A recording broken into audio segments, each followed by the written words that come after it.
우리에게 주시는 하나님 말씀은 에스더 4장입니다. 에스더 4장 12절에서 17절까지의 말씀입니다. 한 절씩 교독을 하시겠습니다. 그가 에스더의 말을 모르드게에게 전하매 모르드게가 그를 시켜 에스더에게 대답하되 너는 왕국에 있으니 모든 유다인 중에 홀로 목소리를 건드리라 생각하지 말라. 이때에 내가 만일 잠잠하며 말이 없으면 유다인은 다른 데로 말미암아 노임과 구원을 얻으려니와 너와 내 아버지 집은 멸망하리라. 네가 왕후의 자리를 얻은 것이 이때를 위함이 아닌지 누가 알겠느냐 하니 에스더가 모르드게에게 대답하여 이르되 당신은 가서 수산에 있는 유다인을 다 모으고 나를 위하여 금식하되 밤낮 3일을 먹지도 말고 마시지도 마소서. 나도 나의 시녀와 더불어 이렇게 금식한 후에 규례를 어기고 왕에게 나아가리니 죽으면 죽으리이다 하니라. 모르드게가 가서 에스더가 명령한 대로 다 아멘. 어제가 정월 대보름이었습니다. 음력으로 치면요 1월 달이고요. 처음 맞이하는 대보름달이에요. 그래서 그 새해 들어가지고 처음 맞이하는 대보름달을 맞이하는 게 정월 대보름이더라고요. 그래서 이제 그런 의미를 가지고 있어요. 신년 새해가 되면은 해맞이 하잖아요. 새 태양을 바라보는 그 해맞이 하는 것처럼 달맞이 하는 거예요. 똑같은 겁니다. 요즘은 뭐 정월 대보름 지키는 사람들은 뭐 별로 없습니다만은 이날에는 주로 오곡밥을 먹고 부럼을 깨뜨려 먹습니다. 이렇게 하는 이유는 뭐 부스럼 같은 거를 없애주고요. 또 1년 동안 무병하고 장수할 수 있도록 기원한다는 뜻이라고 합니다. 저희들만 해도 어릴 적에는 그 쥐불놀이라고 있었어요. 그래가지고 깡통에다가 이제 줄을 매달아 가지고 그 안에다가 볏짚을 넣고 불을 붙여가지고 돌리면은 잘 탑니다. 그러고서 이제 논바닥에서 그렇게 그걸 하고 놀았어요. 정월 대보름 달빛 아래서 허벌판 논밭에서 그렇게 어린 아이들이 놀았던 기억이 있습니다. 어느 나라나 다 명절이 있습니다. 그리고 명절에 담겨진 뜻도 있습니다. 오늘 봉독한 에스더의 말씀은요, 이스라엘에 불임절이 생긴 유래를 말해주고 있는 거예요. 불임절이 무언가 이거를 말해주고 있는 게 에스더서입니다. 오늘 주어진 본문을 통해 가지고 2월달 마지막 주일에 주시는 하나님 말씀 듣도록 하겠습니다. 첫 번째로 말씀하는 것은 에스더의 믿음과 용기를 배워야 한다는 것입니다. 16절 말씀입니다. 16절 말씀 시작. 당신은 가서 수산에 있는 유다인을 다 모으고 나를 위하여 금식하되 밤낮 3일을 먹지도 말고 마시지도 마소서. 나도 나의 시녀와 더불어 이렇게 금식한 후에 규례를 어기고 왕에게 나아가니 죽으면 죽으리라 하니라. 아멘. 에스더는 바사 왕국의 그 아하수에로 왕의 왕비입니다. 성경에서 나오는 바사라는 나라는 페르시아라고 이렇게 오늘날에는 알려져 있습니다. 에스더라는 이름의 뜻은요, 별이라는 뜻을 가지고 있어요. 그리고 에스더는 그 사촌 오빠인 그 모르드게가 있습니다. 이 사람들은 다 유대인들인데요. 예, 바사 왕국의 포로로 잡혀온 사람들이에요.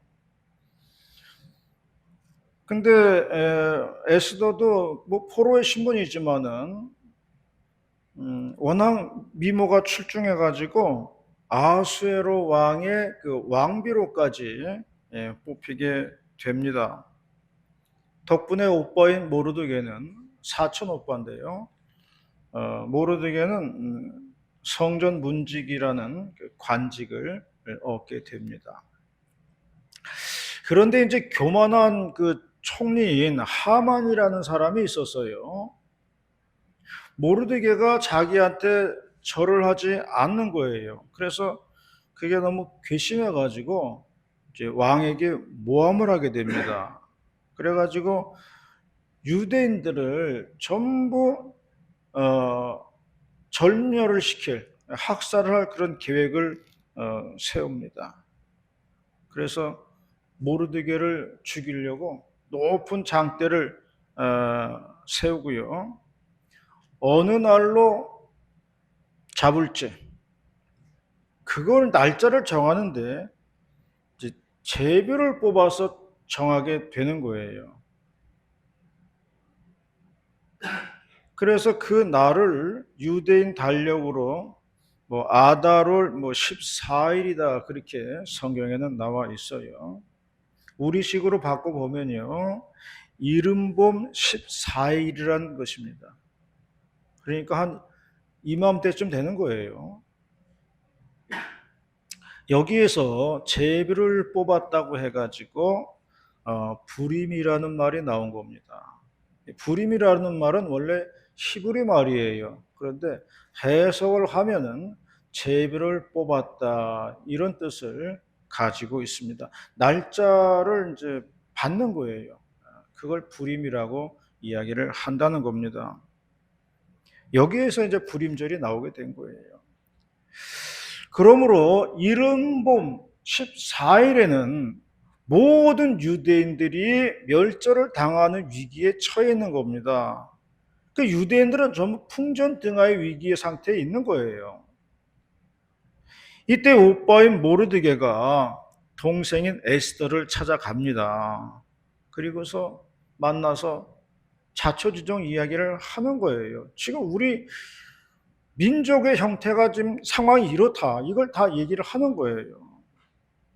그러니 왕에게 이 사실을 좀 알리고 좀 우리 민족을 좀 구해 달라는 얘기를 하는 겁니다. 그런데 에스더도 고민이 있었어요. 왜냐하면은 이 왕 앞에 함부로 나갈 수가 없는 처지였어요. 함부로 나갔다가는 죽임을 당한다는 거예요. 그러니 함부로 나갈 수도 없지요.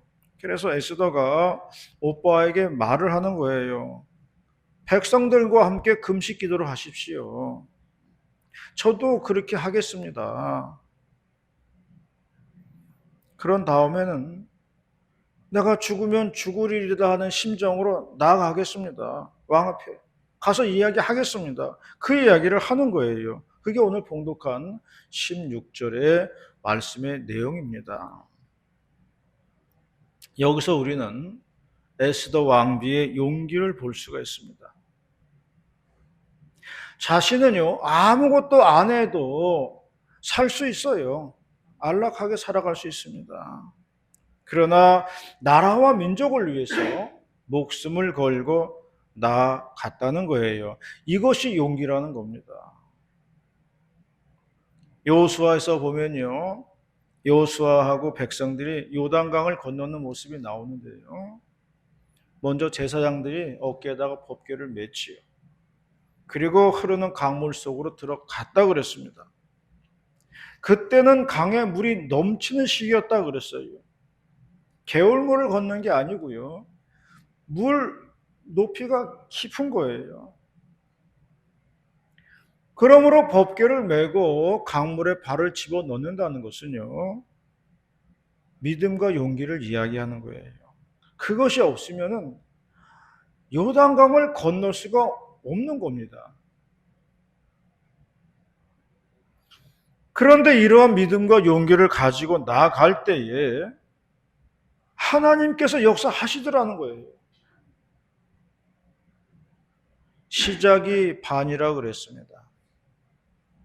일단 믿음을 가지고 움직이면은 하나님께서 기적을 베풀어 주실 것이라는 것을 말해주고 있는 겁니다.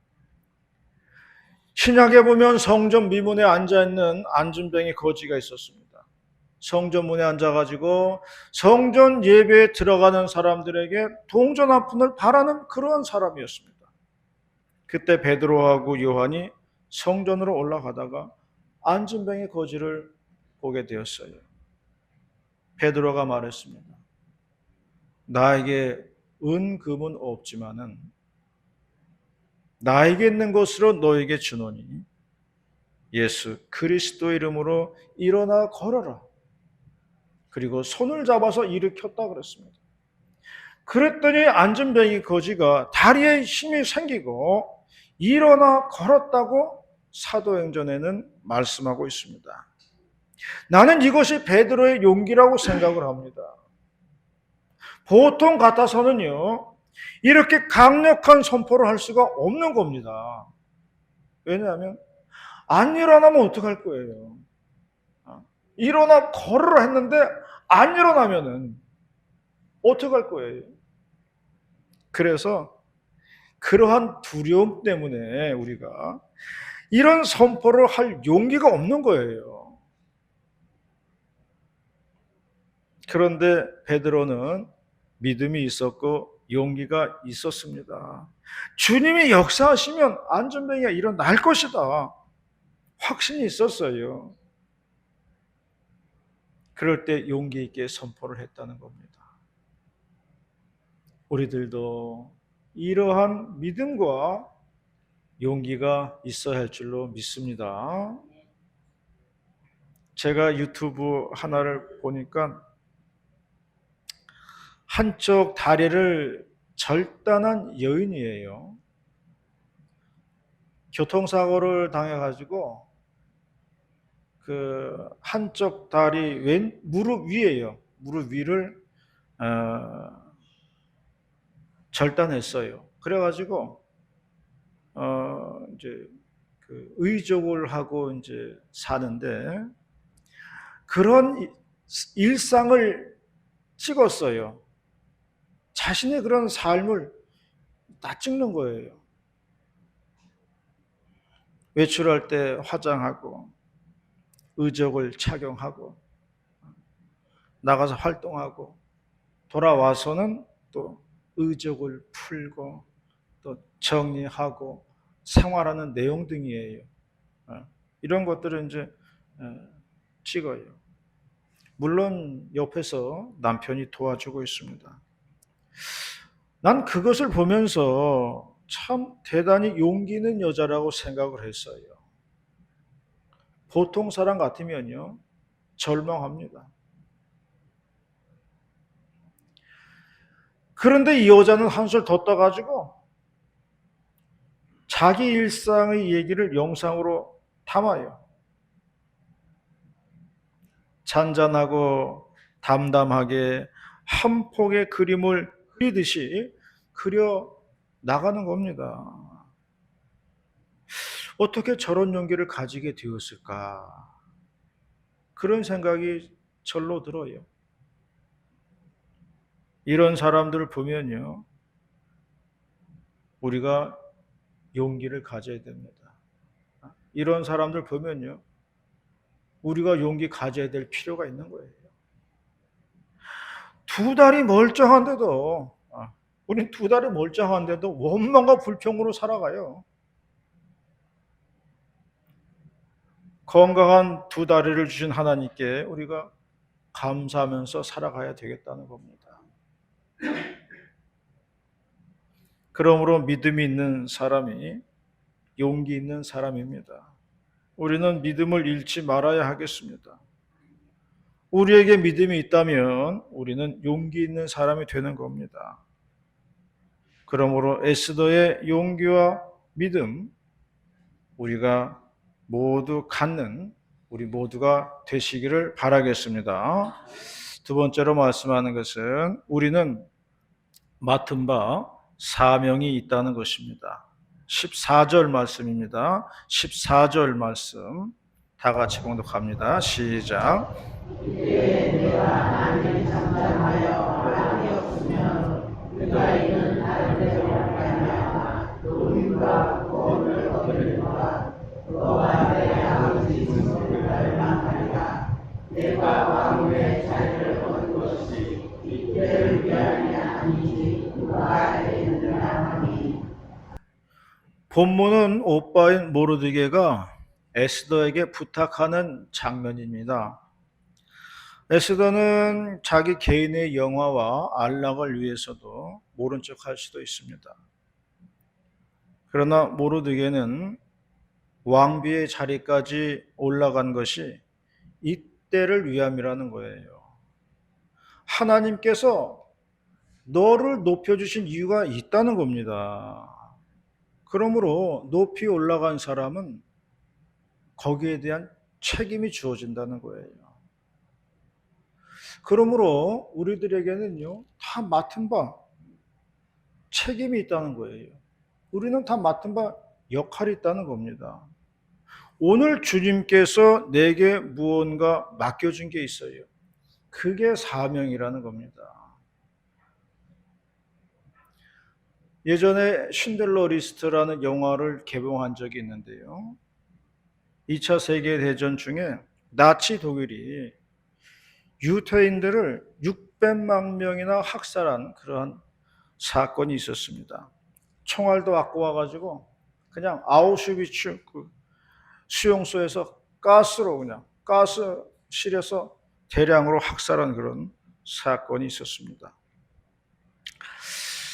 이때 이제 독일인인데요. 가죽 공장을 하는 사장이에요. 쉰들러라는 사람이에요. 인도주의적인 입장에서 몇 명이라도 유태인을 살려보려고 노력을 합니다. 그래서 자기 공장에 그 노동자로 뽑히면은 죽음을 면할 수가 있는 거예요. 그래가지고 부지런히 그 명단을 적어 나갑니다. 그래서 그 명단에 오르는 사람은 학살을 명하는 거예요. 그 명단에 올라간 이름의 숫자가 1200명이라고 합니다. 쉰들러는 더 많은 사람을 구하지 못한 것을 안타깝게 생각을 했습니다. 나중에 전쟁이 끝나고요, 살아남은 사람들이 쉰들러의 무덤에 가서 꽃을 이렇게 헌화하는 그런 것으로 영화는 끝이 나게 됩니다. 가죽 구두 공장의 사장이 사람 1200명의 생명을 구했다는 것입니다. 이것이 사명이에요. 하나님께서는 우리를 가정의 사명자로 보내셨습니다. 내 가족을 돌보고 내 가정의 생명을 구하는 사명자로 보낸 거예요. 사명자로 세워주신 거예요. 그래서 우리는 열심히 부지런히 기도하고 예배하는 겁니다. 우리가 열심히 믿고 예배하고 기도할 때에 우리의 가정이 산다는 것을 믿으시기를 바랍니다. 이게 우리의 사명이라는 거예요. 형들에 의해서 애굽에 팔려간 요셉이 형들을 만나서 한 얘기가 있습니다. 당신들은 나를 해하려고 했습니다. 그러나 하나님께서는 그것을 선으로 바꾸셨습니다. 그리고 아버지와 가족을 구원하게 하셨습니다. 라고 말을 했습니다. 하나님께서는 가족을 구원하기 위해서 요셉을 애굽의 국무총리로 만들어 주셨다는 겁니다. 그렇게 되기까지에는 많은 우여곡절이 있었어요. 그러나 그것조차도 하나님의 뜻을 이루기 위한 방편이었다는 겁니다. 하나님께서 화를 복으로 바꿔 주셨다는 겁니다. 이것이 요셉의 대답이었습니다. 그러므로 우리는 맡겨진 사명에 충성을 다해야 할 줄로 믿습니다. 제 사명이라고 하면은요, 그저 교인들의 안녕과 평안이지요. 그래서 새벽마다 교인들이 안전하고 평화롭고 무탈하기를 기도하고 있습니다. 성도들이 무탈하면 제일이지요. 여러분들도 각자의 처소에서 사명이 있을 것입니다. 우리는 이 사명에 충성해야 됩니다. 그러할 때에 하나님께서는 우리에게 건강도 주시고요, 물질도 주시고요, 그리고 평안도 주실 것입니다. 맡은 자들에게 구할 것은 충성이라고 했습니다. 충성하는 자가 하나님의 복을 받는다는 것을 잊지 마시기를 바랍니다. 한 게으름뱅이가 있었어요. 어느 날 눈을 떠보니까 천국에 와 있는 거예요. 아름다운 세상이 눈앞에 펼쳐져 있었습니다. 게다가 식사 때마다 사내짐이 가득한 밥상이 나오고요. 뭐 간섭하는 사람도 없고 잔소리하는 부인도 없고 스트레스 주는 직장 상사도 없었습니다. 그런데 할 일은 없는 거예요. 하루 이틀이지 매일 이렇게 지내려고 하니까 너무나 무료한 거예요. 그래서 천사에게 요청을 했어요. 혹시 말동무라도 있습니까? 그랬더니 말동무 그런 거 없습니다. 혹시 소일거리라도 있습니까? 그런 거 없습니다. 여기는. 남자는 너무나 답답했어요. 천국이 왜 이러냐고. 차라리 지옥이 낫겠다고. 지옥으로 가겠다고 했어요. 그러자 천사가 말했습니다. 당신이 지금 착각하고 있습니다. 여기가 지옥입니다. 그렇게 얘기를 했다는 거예요. 사명은요, 우리에게 십자가처럼 느껴집니다. 그러나 그것 때문에 산다는 것을 잊지 마시기를 바랍니다. 사명은 우리에게 십자가로 느껴지지만 사실은 그것 때문에 우리가 살아가는 거예요. 우리가 사는 그 존재 이유입니다. 그래서 사명이 우리의 존재 이유라는 겁니다. 그것 때문에 우리가 하나님의 복을 받으면서 사는 것입니다. 사명 때문에 우리가 하나님의 인도를 받는 것입니다. 사명이 우리에게 축복의 통로임을 믿으시기를 바랍니다. 사명을 잘 감당해가지고 하나님의 놀라운 축복을 받고 사는 저와 여러분이 다 되시기를 바라겠습니다. 마지막 세 번째로는 교만한 총리인 하만이 주는 교훈이 있습니다. 그것은 서로 사는 방법을 찾아야 한다는 것입니다. 이걸 가리켜가지고 상생이라고 그러는데요. 서로 사는 방법을 찾는 거예요. 하나님은 공평하시게요. 내가 남을 죽이려고 그러면은 나도 죽는 거예요. 이게 하나님의 법칙이에요. 세상의 이치예요. 내가 남을 살리려고 그러면은 나도 사는 거예요. 이게 하나님의 공평이에요. 그러므로 우리는 남을 죽이는 방법이 아니라 살리는 방법을 찾아야 한다는 겁니다. 예수님이 이러한 방법을 택하신 거죠. 남을 살리고자 자신을 십자가에 못 박으신 거예요. 예수님도 결국에는 부활을 하셨으니까 다 같이 산 거죠. 하만은요, 모르드게를 죽이려고 높은 장대를 세웠어요. 거기에 모르드게 목을 매달겠다는 겁니다. 그런데 에스더가 이걸 제지했고요. 결국 하만은요, 자기가 만든 장대에 자신이 매달리는 신세가 되었습니다. 결국 남을 죽이려고 하는 자는 자신이 죽는다는 것을 보여주는 거예요. 그러므로 우리는요, 남이 잘 되기를 바라야 되는 거예요. 그래야 내가 잘 된다니까요. 성경에도 보면은 남의 집에 갈 때 복을 빌라 그랬어요. 합당하면 그 집에 복이 임할 것이고 합당치 않으면 그 복은 나에게 돌아온다 그랬습니다. 그러므로 남이 잘 돼야 나도 잘 된다는 거예요. TV에 보니까 그 이상민이라고 뭐 배우인지 가수인지 연예인이 있어요. 검정 뿔테 안경 쓰고 나오는 그런 연예인이 있는데 그 연예인의 얘기를 들어보니까 그 사람이 사업을 하면서 빚을 엄청 많이 졌었다 그래요. 그렇게 되면 보통 이제 극단적인 선택으로 생을 마감하는 경우가 많죠. 낙심하고 좌절을 해가지고 정상적인 생활하기가 어렵죠. 그런데 빚쟁이들이 보약을 사다 주고 고기를 사다 주고 막 그러더라는 거예요. 빚쟁이들이 말하는 게 제발 죽지 말라고 사정을 한다는 거예요. 왜냐하면 이상민이가 죽어버리면은 돈을 받을 길이 없잖아요. 그러니까 제발 죽지 말고 이 보약 먹어가면서 이 고기 먹어가면서 열심히 방송 활동하라는 거예요. 그 돈을 벌어야 자기들도 받을 거 아니에요. 그래서 빚쟁이들이 보약 사주고 고기 사주고 해가지고 그거 먹고서 힘을 내가지고 방송 활동 열심히 했다는 겁니다.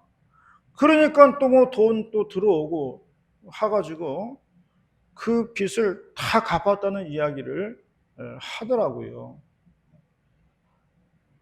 이것이야말로 서로 윈윈하는 겁니다. 너도 살고 나도 살고 하는 거죠.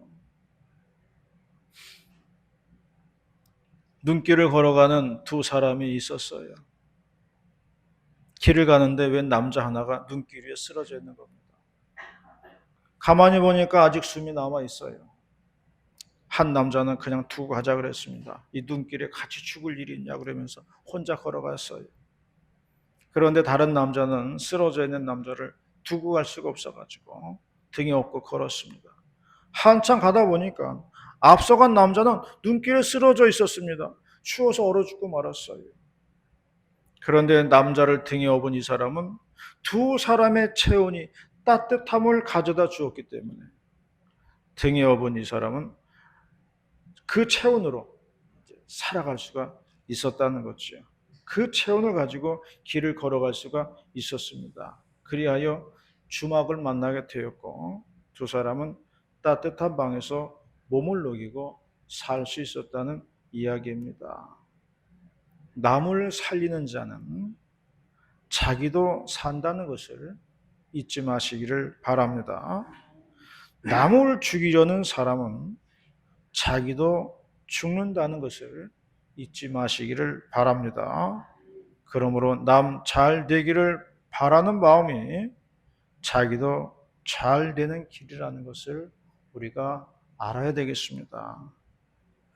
이스라엘 백성들은요, 이 날을 기념해서 불임절을 만들었습니다.